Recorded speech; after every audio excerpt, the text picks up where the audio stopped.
Vedare tinokuchingamidzai zvekare kune chimwe chirongwa pano paZim Facebook Secrets and Confessions. Tadzoka zvekare nemamwe mamessages. Rekedzai tibva tapinda mumamessages edu atadzoka takakubatirai. Message yedu yokutanga yakamira sekudai so. Hanzi makadi zvenyu mukoma, ndinokumbirawo kuti munge muchindiposterawo nyaya yangu makavigawo chitupa changu. Saka ndine umwe mwana wasisi wangu uyo akatanga kuenda kuuniversity.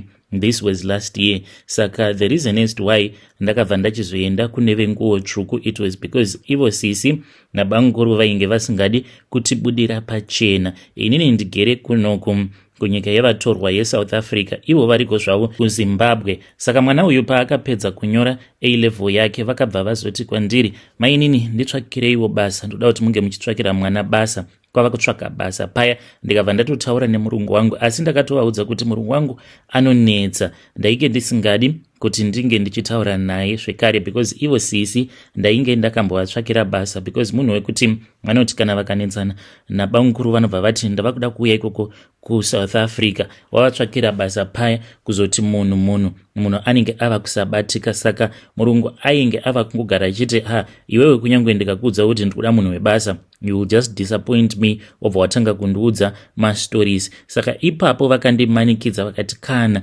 muchingomuwanira basa chete, kana ndikangowana proof yekuti munenge mataura nemurungu wenyu paine guarantee yekuti mwana anosvika achishanda. At that time vainge vachiri desperate since vainge vasati vaziva kuti vachaita sei naye mwana uyu. Ndakamboramba kuzosvikawo murume wangu achiti no, do you think kuti ivo hamai guru vangakumanikidza here kuti tsvakira mwana basa vachiziva kuti havasi kuda kuti mwana ange achizouya kunoku. Apa ainge atotoreswa passport, ndo zvakazoita kuti ndinge ndichizoenda kunotaura nemurungu.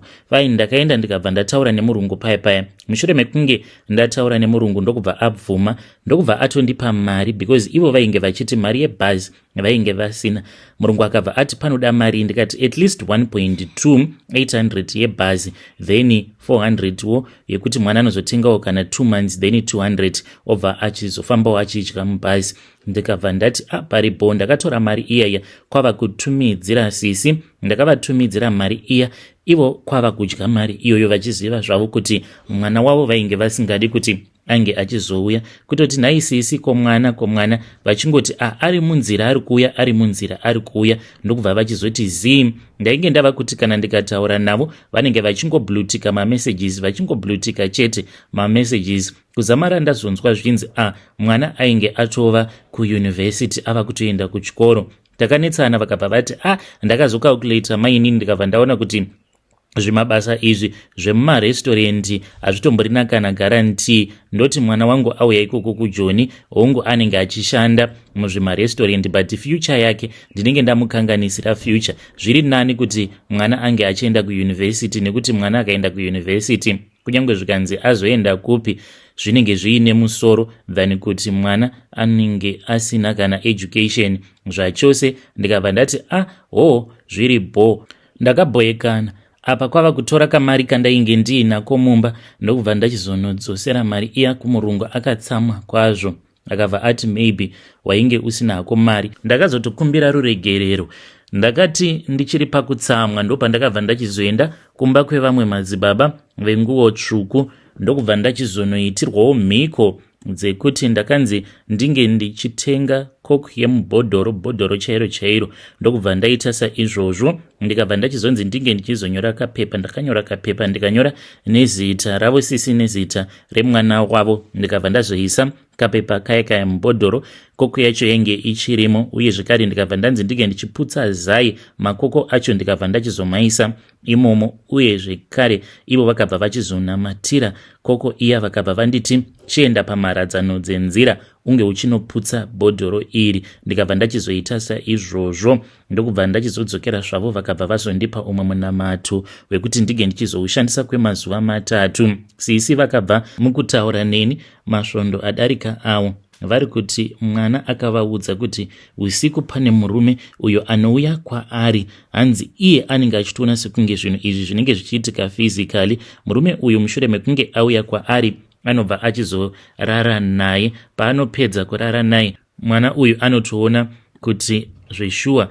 panenge patori nehurume hunenge huri pasikarudzi yake nemusvitya make. Ndakangotiwo kwavari, namatai nekutsanya, apa ndinoziva hangu kuti ndini ndakazviita. Ndiyo secret yangu iyi mukoma. Kana mukaposta nyaya yangu ndiziviseiwo, ndichange ndichizotevererawo ndiri mucomment section. Vedare ndo message iyo yandakatumidzirwa ichibva kuna vanzvadzi vedu avo. Zvakangooma nazvo vedu we. The reason is why vanhu vazhinji vachizongorarama ka private life kavo, asi hanzi izvozvo ndo zvakatondipowa zvekuti munhu anoendesa mwana wake kuuniversity in secret. Apa ambondishandisa ndikanotaura nemurungu wangu, apa murungu wangu unonetsa zvekare. Pakaipa. Regedzai tibva taenda panyedu inotevera. Nyedu inotevera yakamira sekudai so. Hanzi hello mukomanashi, ndauyawo netestimony yangu after you posted my secret on YouTube. Sekuru vangu vaya, he came across my secret and he visited me kumba kwangu. He was smiling all the time until he said, I heard your secret on YouTube. Zvikanzi usanyepa zvako kuti hausiwe wakazvinyora because nhau yacho yakafanana neyedu. Vakabva vati usatsvaka umwe munhu nekuti inini ndiripo. Zvikanzi ko ukazokuvadzwa nhai iwe. Zvikanzi I love you too and I will always be there for you. Vakabva vati ndanga ndisingazivi kuti unondida zvekudaro. Takazobvumirana kuti tichagara tichipengesana pose patichasangana. We also advised each other to take care of our families. Tisazoratidza vakadzi vedu kuti ndo zvatiri kuita, and I am okay with that. Takava nenguva yakanaka chaizvo apa kwainge kuchinaya tiri vaviri zvedu. Vedare ndo update iyo yandakatumidzirwa ichibva kuna mukoma vedu. Zvakangooma hazvo vedu we. Ngatizamei kuti tinge tichitaura navo mukoma vedu ava mucomment section. Regedzai tibva taenda panyedu inotevera. Nyedu inotevera yakamira sekudai so. Hanzi makadi zvenyu mukoma, ndinokumbirawo kuti muge muchindiposterawo nyaya yangu makavikawo chitupa changu. So ininiwo I am a truck driver. Pane pandakambwana load kwava kuenda kuMalawi. Ndiriko kuMalawi kuya ndo pandakabva ndachizofonera mudzimai wangu, ende munhu wekuti ndikamufonera anokasika kudavira macalls, but usiku hwose ainge asingadaviri macalls. Ndikabva ndati apa munhu uyu anenge ari kundihurira. Ndo pandakabva ndachizotanga kutsvaka n'anga. Ndainge ndiri mumagroup mamwe ematruck drivers ekuMalawi avo vakabva vachizondipa mafone numbers akasiyana-siyana. Ndakabva ndachizotanga kutaura nen'anga dziya. Ndokubva ndachizotaura nevamwe sekuru avo vainge vachiti vainge vari muBlantyre. Sezvo ndainge ndiri pakumhanya, ndakabva ndachizosangana navo vakatondibatsira mutrack rangu, vakandiitira matare acho ose mutrack rangu. Mushure mekunge vandibatsira ndo pandakabva ndachizodzoka hangu kumba. Vakangonditi kana wasvika kumba unotenga banga wobva wazondifonera riya okapi. Ndakabva ndachizoita saizvozvo ndichingonosvika muHarare. Apa madhamu ndainge ndichida kuti ndige ndichizovapa mari yandainge ndiinayo, saka ivo havana kukwanisa kuuya kutruck stop kwandainge ndiri. Ndakabva ndazvoenda kuDeni nebanga rangu riya. Ndakangovaita kuti vange vachivhara banga riya iro randainge ndasiya ndakavhura. Ndokutoseta kwandakatoita mhiko dzacho idzodzo dzerunyoka. Mukadzi akabva aita saizvozvo pasina kana zvaainge achimbofungidzira. Ndakabva ndachizouya kunoku kuSouth Africa. Ndauya kuno mukoma, ndakafonerwa neumwe neighbor yangu uyo akati akaona murume achipinda pamba pangu uri usiku, akabva achizotaimira zvekare makuseni. Hanzi murume uyu akauya akatorwa neimwe motikari. Saka mubvunzo wangu kubva kune vedare ndewe kuti nai mudzimai wangu ndomubvunza here kuti ko zvandakanzwa kuti pano pane murume ari kupota achiuya pano, kasi uri kundihurira here kana kuti ndomirira kuzonosvika iye achizobatwa nerukawo rwacho direct? Because sekuru vaya vekuBlantyre ndakavafonera vakanditi ayewa mukadzi wako haasati arara neumwe munhurume, kana akambozviita akazviita hake usati wamuvharisa banga riya randakati unge uchizotenga. Inini mukoma handisisina kana zororo mupfungwa dzangu nemumoyo, because ndakatoudzwa kutoti munhu uyu vanhu vakatomuona achitopinda pamba nekubuda zvekare pamba pangu makuseni. Saka ndodawo kuti mhuri yeZimbabwe inge ichidibatsira. Must I be patient kana kuti munhu ndomubvunza?